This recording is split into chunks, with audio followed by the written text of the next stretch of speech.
poppin', everybody? It's your boy Armon, and we're back with another video. Now, this is one of these videos that I'm not too thrilled to be, talking about or having to do. However, we got to get into it. DMX is in the hospital, and we're not sure if he's going to make it. So let's just get right into it. If you're a returning subscriber, then you know how this thing goes. And if you're a new subscriber, welcome and hello. All right, so let's hear what's exactly going on with DMX. Real quick.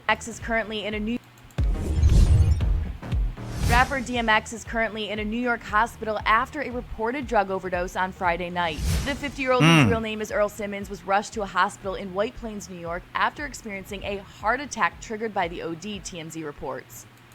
Wow.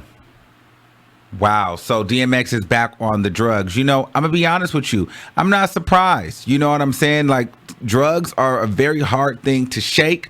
And it's really, once you get locked in on that stuff, man, it really can mess you up. Especially, substances like cocaine. And a lot of the celebrities are overdosing from that. So they must be doing a lot of that dope.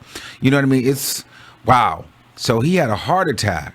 DMX's representatives confirmed to Billboard that the rapper is currently hospitalized but could not provide further detail on his condition. A source tells TMZ that the Yonkers-bred MC, who has a long history with drug abuse, has some brain activity, while another source says he's in a vegetative state. Wow. So, you know what? I really like DMX too. He reminds me of my stepdad, and like my stepdad, DMX, has a problem. Except my stepdad, he was more of like a gangbanger. He was in and out of jail. DMX is just, one of those people that, has the drug abuse problem. However, I remember growing up to DMX. I remember, he was one of my idols, and I loved, hearing him talk. I loved his raspy voice. This is a really unfortunate situation for him. Rapper has a decades-long career, including 15 visits to the Billboard Hot 100. DMX is considered one of the biggest artists of the 90s and early 2000s rap era and has battled drug abuse in the past. In 2019, he was released from a West Virginia prison after serving a one-year sentence for federal tax evasion. Later that year, he canceled a series of scheduled live performances and checked himself into rehab for substance abuse. For more on this developing story, keep it locked here at Billboard.com. For Billboard News, I'm Chelsea Briggs. So here's the thing. Can we be honest? I thought he had quit. I honestly thought he would quit. Now, here's the thing, people. I know that a lot of people, this is a very touchy subject, and I know a lot of people are on the defense, but this is an inevitable end. I'm not surprised. And I don't know how to feel. I wish I could tell you that I feel so bad and down and, sad for now. I do feel for the family. I feel for the wife. I feel for the children, because no one wants to lose their husband. No one wants to lose their father to substance abuse, drug abuse. You know what I mean? However, this is something that could have been controlled.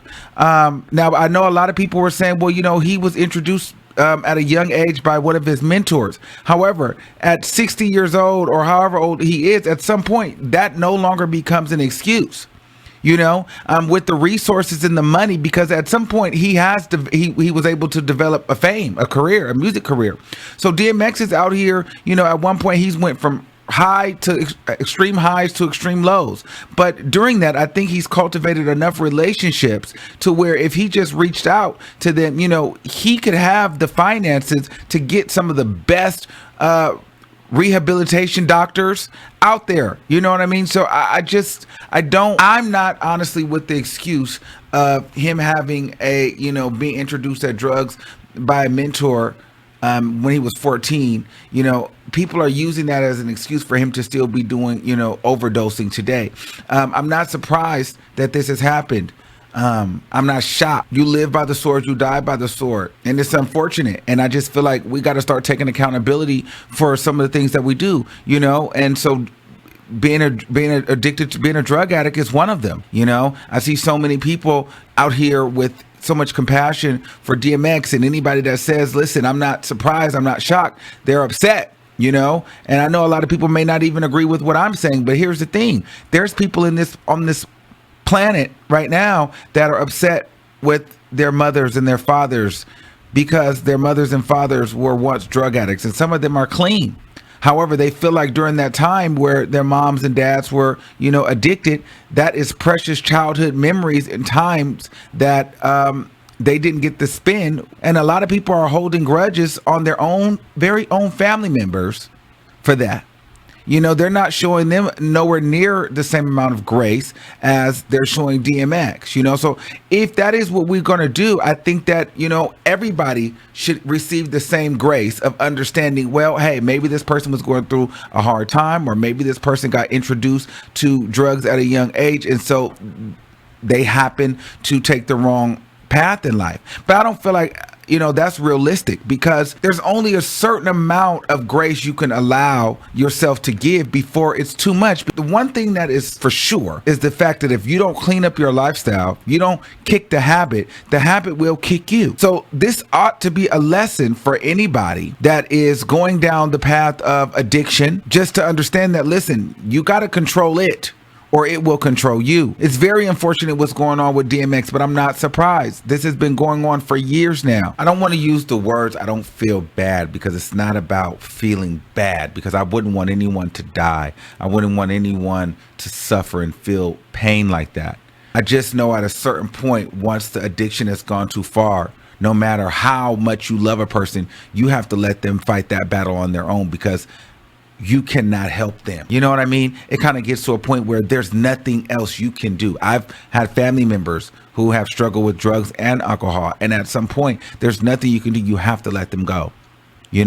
My dad always told me when I was a young kid, he said, listen, there is 3 things that are a no-go for me: not graduating high school, becoming a drug addict, and becoming a jailbird.